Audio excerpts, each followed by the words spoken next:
이 시간은 창세기 두 번째 시간으로 아담과 하와 그리고 그들이 지은 범죄와 그 결과에 대해 말씀을 드립니다. 하나님은 다른 모든 창조는 말씀을 하셨지만 사람은 손수 흙으로 지으시고 그에게 생기를 불어넣어 생명이 되게 하십니다. 여기서 생명이란 생명을 갖고 있는 존재를 말합니다. 이 생기를 통해 하나님은 사람에게 생명력과 함께 하나님의 신성한 성품을 나누어 주십니다. 이 생명력과 신성한 성품을 통해 하나님을 경외하며 하나님과 동행하는 삶을 살게 됩니다. 이 사람이 바로 아담입니다. 하나님은 에덴 동산을 지으시고 아담을 그 안에 살게 하십니다. 이 에덴 동산 중앙에는 아주 중요한 두 나무가 있었습니다. 영생을 줄 수 있는 생명나무와 선악을 알게 하는 나무입니다. 하나님은 아담에게 두 가지를 명령하십니다. 첫 번째는 에덴 동산을 경작하고 지키라고 하십니다. 경작의 의미는 우리의 삶에 노동이 필요함을 알려주십니다. 아담은 에덴 동산에서 절대 무의도식하지 않았습니다. 열심히 일했습니다. 이것이 바로 하나님이 지금도 우리에게 요구하시는 일입니다. 사도 바울은 일하기 싫으면 먹지도 말라고 하셨습니다. 데살로니가 후서 3장 10절 말씀입니다. 그리고 지키라는 것은 비록 에덴이 완벽하게 아름답게 창설되었지만 에덴도 잘 유지되도록 지키고 보호해야 함을 의미합니다. 또한 사탄의 세력이 에덴의 평화를 깨트리려 하는 것을 막으라는 의미도 있습니다. 이 첫 번째 명령, 즉 에덴 동산을 경작하고 지키라는 명령에는 불순종에 대한 징계의 말씀이 없으셨습니다. 두 번째 명령은 아담에게 모든 것을 허락하셨지만 에덴 동산 중앙에 있는 선악을 알게 하는 나무의 열매를 먹지 말라는 것입니다. 그리고 먹는 날에는 정령 죽으리라고 분명히 말씀하십니다. 아주 강력한 경고입니다. 결국 이 말씀에 대한 순종의 여부가 인류의 장래를 결정짓게 됩니다. 이 나무를 만들고 그 열매를 먹지 말라고 명령하신 이유는 바로 이 나무와 열매를 볼 때마다 자신은 하나님의 명령을 따르는 피조물임을 항상 자각하고 창조주 하나님을 경외하며 그 말씀에 순종해야 함을 알려주기 위해서입니다. 따라서 이 열매를 먹는 것은 하나님을 창조주로 인정하지 않는다는 것, 즉 자신도 창조주와 같이 될 수 있다는 교만의 결과입니다. 그리고 그 교만은 하나님을 대적하는 죄입니다. 그래서 하나님은 이 교만을 강력하게 막으려고 하신 것입니다. 하나님은 또 모든 동물들을 아담에게로 데리고 오시어 아담에게 이름을 짓게 하셨고 그 이름이 바로 동물들의 이름이 됩니다. 이는 아담이 놀라운 지혜를 갖고 있음을 의미합니다. 어느 날 하나님은 아담에게 돕는 배필이 필요하다고 생각하시어 아담의 갈비뼈로 아담의 배필인 하와를 창조하셨습니다. 그리고 하와를 본 아담은 그녀를 뼈 중에 뼈, 살 중에 살이라 하며 기뻐하고 사랑했습니다. 하나님은 그들에게 영적으로, 육적으로 하나가 되라고 하셨습니다. 그리고 그들은 벌거벗었으나 하나님께 부끄러워하지 않았습니다. 나중에 선악을 알게 하는 나무의 열매를 먹고 벗은 것에 대해 수치심을 느끼고 하나님을 두려워하게 된 것과 아주 대조됩니다. 그리고 그들은 서로 사랑하며 하나님과 동행하는 정말 행복하고 풍요로운 삶을 살아갑니다. 어느 날 하와가 그 선악을 알게 하는 나무 밑에 있었습니다. 이는 매우 중요한 의미입니다. 하와는 스스로 위험한 현장을 찾아간 것입니다. 만약 하와가 그 나무에서 멀리 떨어져 있었다면 뱀의 유혹도 범죄도 없었을 겁니다. 악의 현장에서 가능한 한 멀리 떨어지는 것이 죄를 막는 가장 최선의 방법입니다. 또한 하와는 하나님의 그 엄중한 경고를 아담을 통해 들었습니다. 그래서 하와는 별로 심각하게 생각하지 않고 그 나무에 접근했습니다. 아마 왜 먹지 못하게 하는지에 대한 호기심도 있었을 겁니다.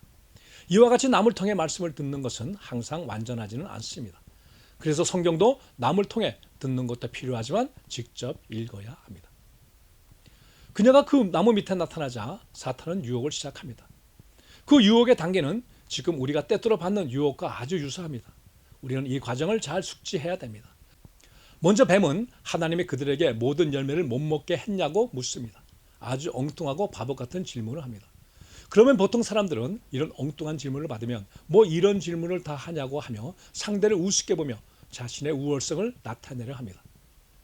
하와는 아주 자신 있게 그리고 가르치는 것처럼 대답합니다. 하나님은 모든 열매를 다 먹어도 좋은데 선악을 알게 하는 나무의 열매는 먹지도 말고 만지지도 말라 너희가 죽을까 하노라 하셨어. 하나님의 말씀이라고 하면서 대답합니다. 그런데 하나님의 말씀이 아닙니다. 하나님의 말씀은 정확히 아는 것이 중요합니다.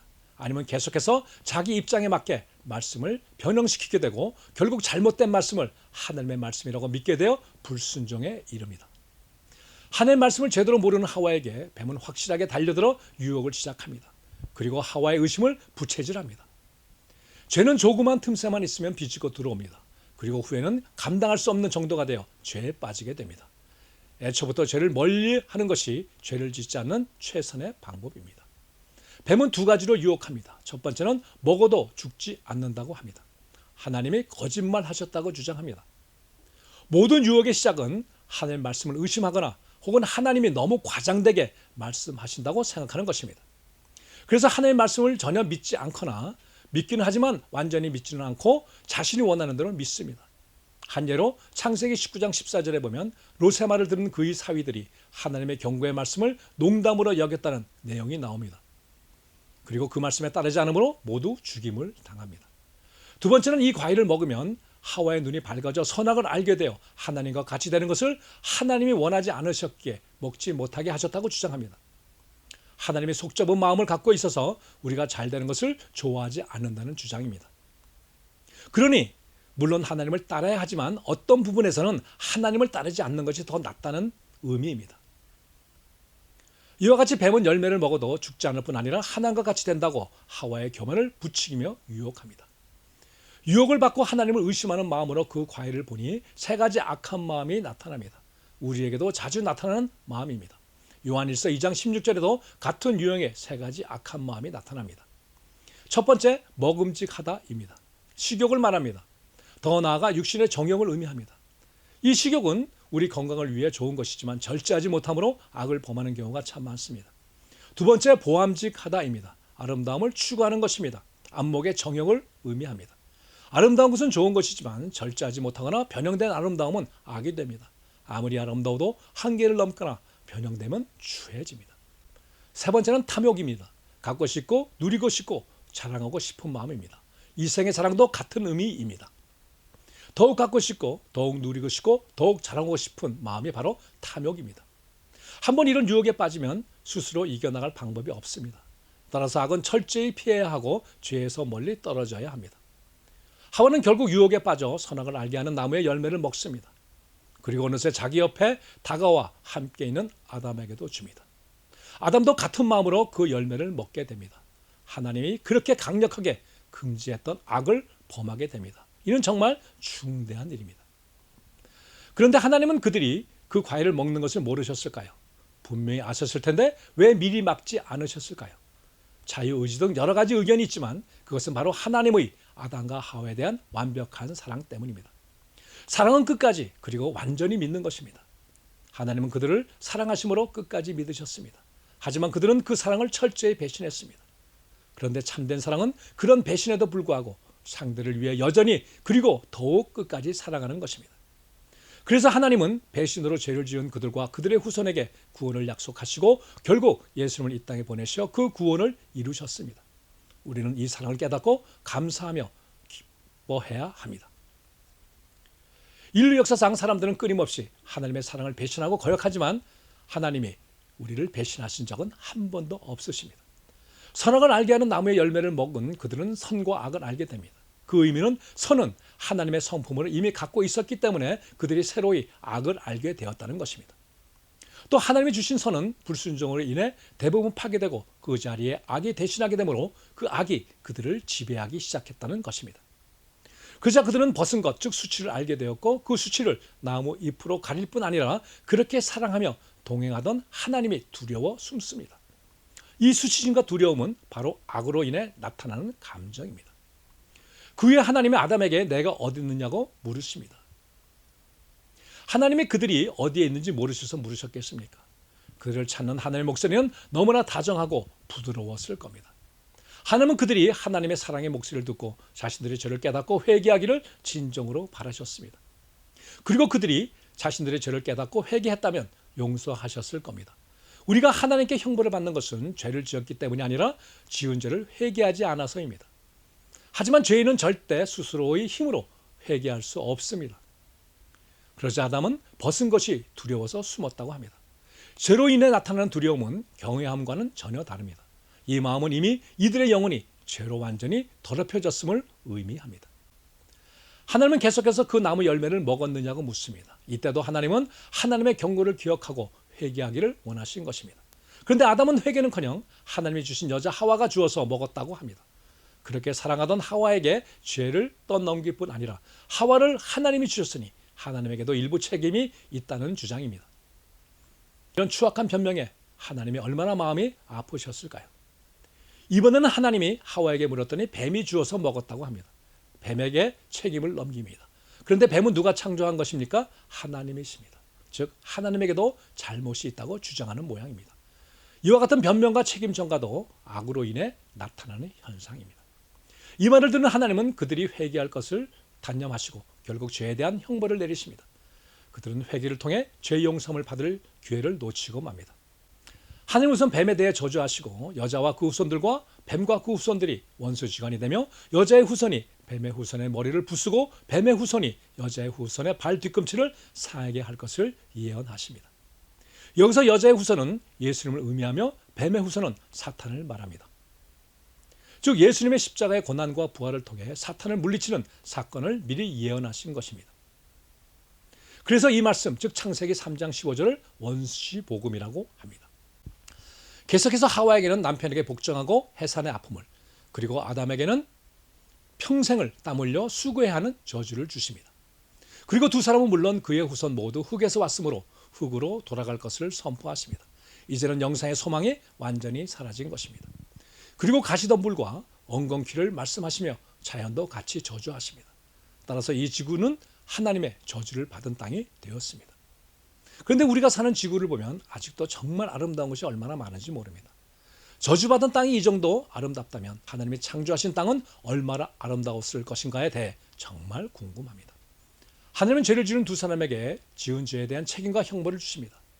죄를 지은 자에게 형벌을 내리시는 것은 당연한 하나님의 성품입니다. 누구도 어떤 피조물도 이 법칙에서 벗어날 수 없습니다. 이를 하나님의 공의라고 합니다. 이상에서 살펴본 것처럼 하나님은 그 사랑을 배신하고 죄를 지은 두 사람을 여전히 사랑하셨습니다. 그리고 회개의 기회를 주십니다. 먼저 그들을 부르시면서 그리고 그들에게 죄에 대해 추궁하시면서 두 번이나 회개의 기회를 주십니다. 그런데 그들이 끝까지 회개하지 않자 결국 형벌과 저주를 내리신 후에 그들을 에덴 동산에서 쫓아내십니다. 죄를 지은 그들은 절대로 에덴 동산에 살 수 없기 때문입니다. 그들은 결국 다 말라버린 나무 잎에 몸을 가린 채로 미련이 남아 뒤돌아보고 또 뒤돌아보며 쓸쓸히 흐느끼며 에덴을 떠나갑니다. 이 모습을 바라보는 하나님의 마음은 미어지듯 아프셨을 겁니다. 그들을 그렇게 사랑하며 돌보아 왔는데, 그러면서 하나님은 그 아픈 마음을 누르시고 그들을 위해 짐승을 잡아 그 가죽으로 옷을 해 입히십니다. 이것이 죄를 지은 인류에게 내리신 첫 번째 사랑의 베푸심입니다. 하나님은 그렇게 경고했던 죄를 지은 그들이지만, 그래서 형벌을 내리시지만 그들을 사랑하는 마음에는 조금 더 변화가 없으십니다. 그리고 그들이나 그들의 후손이 생명나무 열매를 먹고 영생할 것을 막기 위해 그룹 천사들과 불칼을 두어 그 생명나무를 지키게 합니다. 이것도 하나님이 사람들을 사랑하심으로 그렇게 결정하신 것입니다. 죄를 지은 상태에서의 영생은 너무나 무서운 형벌이기 때문입니다. 그런데 문제는 이들의 죄가 당대로 끝나는 것이 아니라 자손을 통해 그 죄가 계속 전가된다는 것입니다. 이를 우리는 원죄라고 합니다. 그래서 아담의 큰아들 가인이 동생 아벨을 죽이는 인류 최초의 살인사건이 일어납니다. 그리고 그 후에 인류는 철저히 타락하여 노아의 홍수로 멸절되고 의인 노아와 그 후손으로 다시 시작하지만 다시 타락하여 끊임없이 하나님을 배신하고 악에 물들어 죄를 지으며 지금까지 왔고 인류의 종말까지 이 같은 일이 계속될 것입니다. 이는 모두 아담과 하와의 범죄에서 시작된 것입니다. 하지만 계속되는 인류의 이 죄악과 배신에도 불구하고 우리에 대한 하나님의 지시될 사랑은 조금 더 변함이 없으십니다. 그래서 이 죄악의 사슬에서 우리를 구해 주시기 위해 우리를 사랑하시는 하나님이 예수님을 이 땅에 보내시고 십자가에 우리의 모든 죄를 대신 지시고 돌아가게 하신 후에 다시 부활시키신 것입니다. 하나님의 공의는 우리가 죄값을 치르도록 하는 것이고, 하나님의 사랑은 우리 대신 예수님에게 그 죄값을 치르도록 하시는 것입니다. 이상에서 보듯이 이 사건을 통해 우리는 하나님의 마음, 즉 공의와 동시에 사랑을 느낄 수 있습니다. 공의가 없는 사랑은 방종을 낳고 사랑이 없는 공의는 공포를 낳습니다. 그런데 너무나 감사하게도 하나님은 사랑과 공의를 같이 갖고 계시기에 우리는 하나님을 진정으로 사랑할 수 있습니다. 오늘 말씀을 통해 하나님을 배신하며 죄를 지었음에도 불구하고 여전히 사랑을 베푸시는 그 하나님의 마음을 깊이 깨닫고 하나님을 진정으로 사랑하는 여러분이 되시기 바랍니다. 다음은 가인과 아벨 그리고 인류의 타락과 홍수에 대해 말씀드립니다.